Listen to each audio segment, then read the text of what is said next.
Le journal avec Kia. Tout d'abord, Sinthiou Malem, un accident de la circulation a fait un mort et plusieurs blessés. Effectivement, c'était lors d'une collision entre un bus et un camion dans cette partie d'Ounoya située à Koussanar, à Tambacounda. L'accident a causé un mort et plusieurs blessés cette nuit.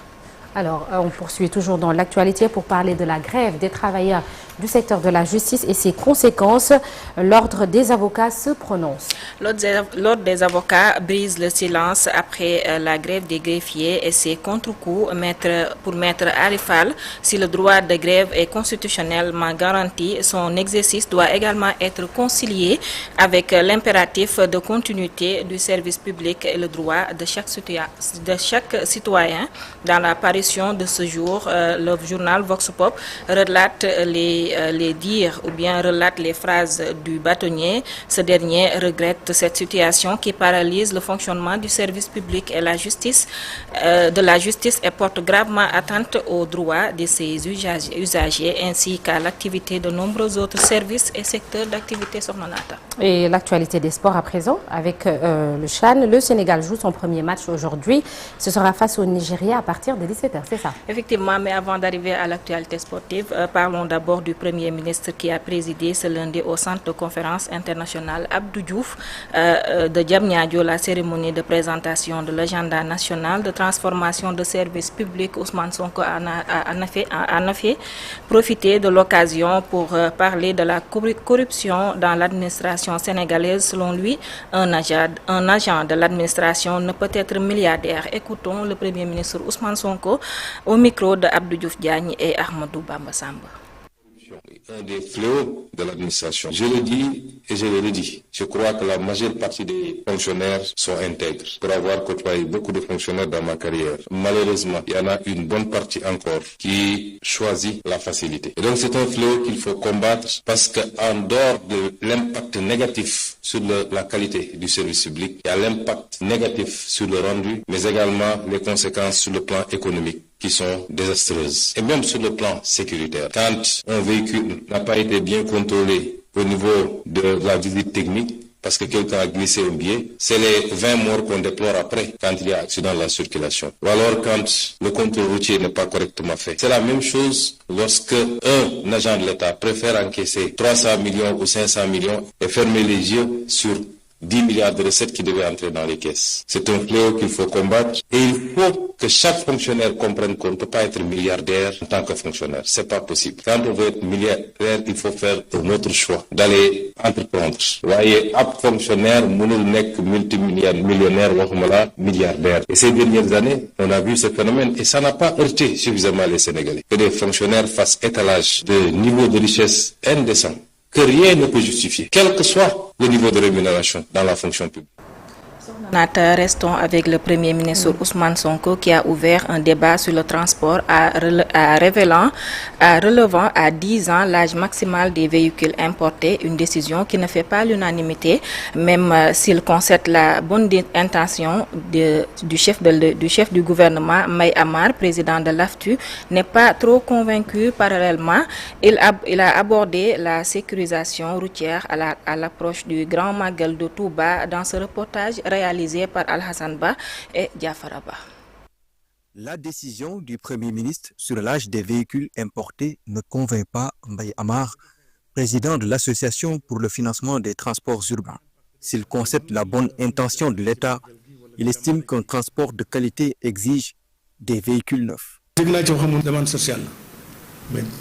J'ai entendu le Premier ministre dire que c'est une demande sociale. S'agit-il réellement d'une demande sociale ou d'une demande de la diaspora? Si vraiment il m'avait demandé conseil, je lui dirais de revoir cette décision, même si je ne le contredis pas puisque c'est une autorité. Mais imaginez si vous amenez ici une voiture qui a 15 ans, au bout de 5 ans, elle aura 20 ans. Alors que nous manquons d'infrastructures routières, vous avez constaté les accidents. Dakar étouffe avec les deux roues et les voitures. Je pense qu'il faut bien réfléchir avant d'appliquer cette décision. Surtout que des conventions ont été signées pour moderniser le transport.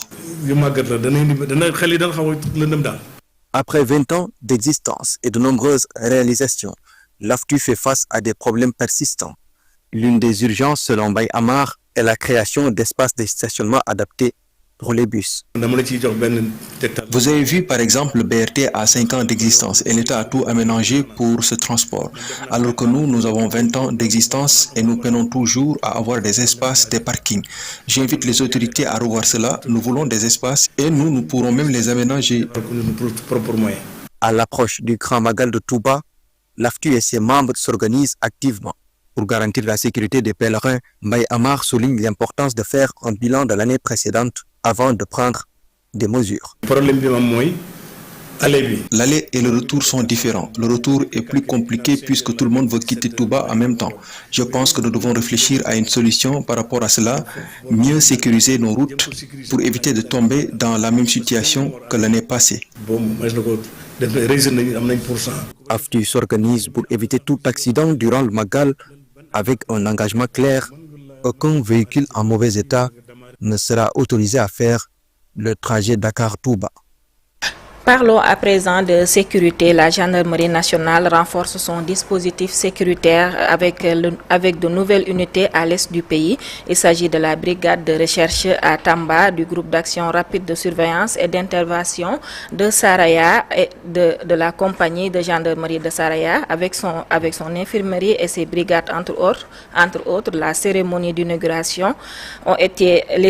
d'inauguration ont été présidées par le général Biram Diop, ministre des Forces armées, en présence du général de division Martin Faye, haut commandant de la gendarmerie nationale et directeur de la justice militaire.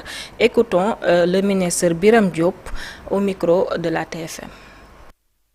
Comme vous le savez, la région de Kédougou, du fait de sa position géographique aux confins du Mali et de la Guinée, de son potentiel économique et de sa diversité culturelle, concentre présentement certains des défis les plus complexes auxquels notre pays est confronté. Les attaques terroristes coordonnées, survenues le 1er juillet 2025 à notre frontière avec la République sœur du Mali, constituent, si besoin en est, un rappel de cette menace grave à la paix et à la tranquillité de nos populations. Si vous y ajoutez les défis sécuritaires quotidiens, tels que l'orpaillage clandestin et son corollaire de dégradation de l'environnement et des trafics multiformes, la criminalité transnationale organisée, la migration irrégulière, vous comprenez très aisément l'impérieuse nécessité pour nos forces de sécurité de faire preuve d'esprit d'anticipation, de réactivité et de réversibilité. L'actualité des sports à présent, Chan, le Sénégal joue son premier match aujourd'hui. Ce sera face au Nigeria à 17h.